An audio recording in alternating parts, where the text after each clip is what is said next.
But I'll tell you what, if out of every conspiracy that's out there, if only 10% of it is true, that's enough to scare the shit out of you. So then what?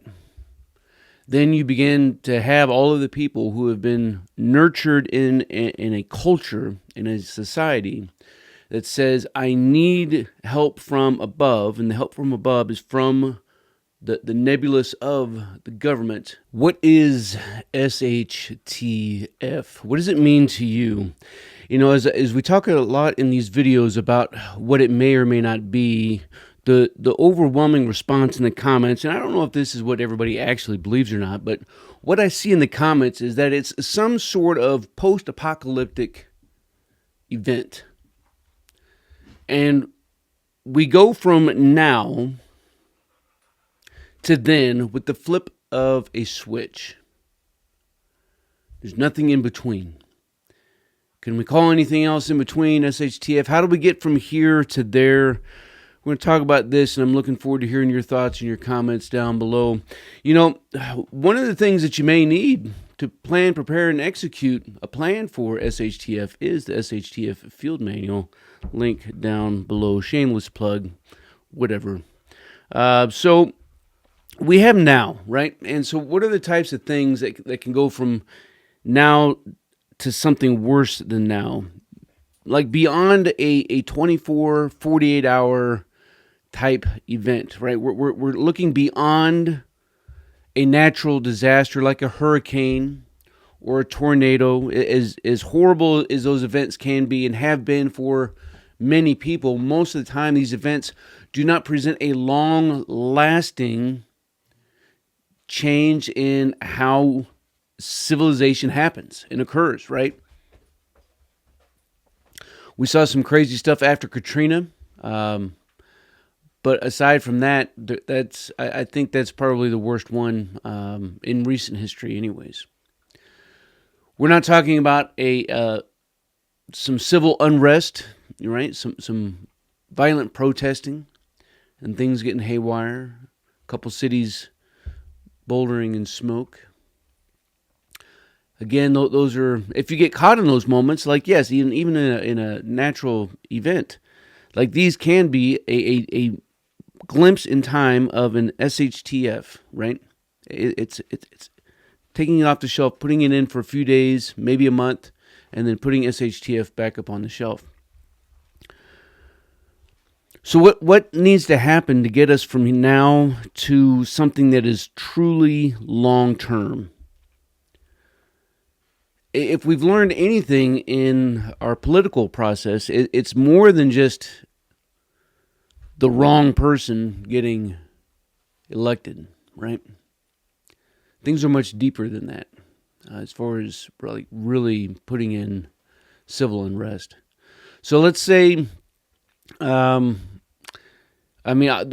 one of the biggest ones that's on a lot of folks' mind is an economic collapse, because it's the then what, right? Begin with now, put in a triggering event that's plausible, and then work out a then what. Because it's not economic collapse and then SHTF, right? There's still stuff in between. So, I think the housing collapse is a good reminder to all of us of that it's not just a form of collapse and then it all goes to hell. So let's say the dollar just collapses. Maybe we have some hyperinflation, right? And money's not worth what it used to be. It already isn't worth what it used to be just a few years ago. But what if it got worse, right? What if oil prices spiked and stayed at over $10 a gallon, right? Could you imagine that? What that would do to the economy, to the trucking industry, to prices, to food prices, to everything that is dependent on oil and fuel. Transportation prices would absolutely skyrocket, and it would affect each and every single person across our nation. Stand by. You know what? You can have that. Then what? Then employers can no longer afford to pay all of their employees. So they start letting people go. Now you have an unemployment rise that is cataclysmic, right? The government can't support the vast majority of the unemployed. So then what? Then you begin to have all of the people who have been nurtured in a culture, in a society that says, I need help from above, and the help from above is from the nebulous of the government. And it's not even the local and state government, because all those two forms do, since we have eradicated a dual form of federalism, is spend the federal government's money. That's all that they do. So now you have a bunch of people with hands out for help and assistance, and they can't get it. So what's the then what? Well, then they start to get angry and mad, because all they want to do is feed themselves and their family. They just want to keep their grandma warm during the winter. They just want to not see their kids go hungry night after night and literally working off of the beans and rice that they probably didn't even store in the first place. So then what? Now we begin to have a more widespread violent uprising. Well, then what? Then the local, see, and this is where everybody, I think, gets crazy. Everybody says in SHTF there is no law enforcement. Well, okay, maybe in a post-apocalyptic type event, maybe that's true. But in every situation prior to, like I would call what we're talking about right now, something that is like on the roller coaster, it is heading down that way. But it because it's already heading down that way, you need to kind of already call it an SHTF, right? Things have already gone to hell in a handbasket in the scenario that we're talking about. And law enforcement is going to exist in the moment in time that we're talking about now. So you're going to have increased overreach and laws, people just trying to protect the citizen. Maybe it's widespread curfews. Maybe it's because of some increased looting or other types of raiding. Maybe there are checkpoints in your area, major intersections. People want to make sure that, hey, we can't have folks moving around the city or the county or the state with firearms, right? Because of all of the violence. We just want to keep people safe. You say, well, that's not reasonable. Well, have you been to an airport lately? And if you have you ever been to an airport in 2000 or before? Because there's not a chance in hell that any of us would have said in 2000, what are you doing? That I will never be able to walk to the gate, even though I'm not flying. There'll never be a chance where I have to go through and have all of this federal government overreach into my business. It's not going to happen. And then it happened. And America welcomed it in order to keep us safe.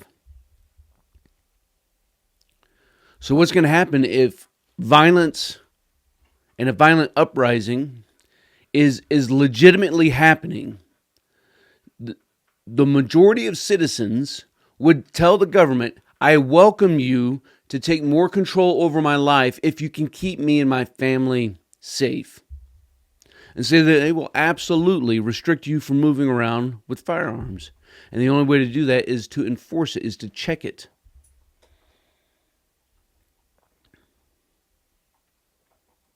And then what?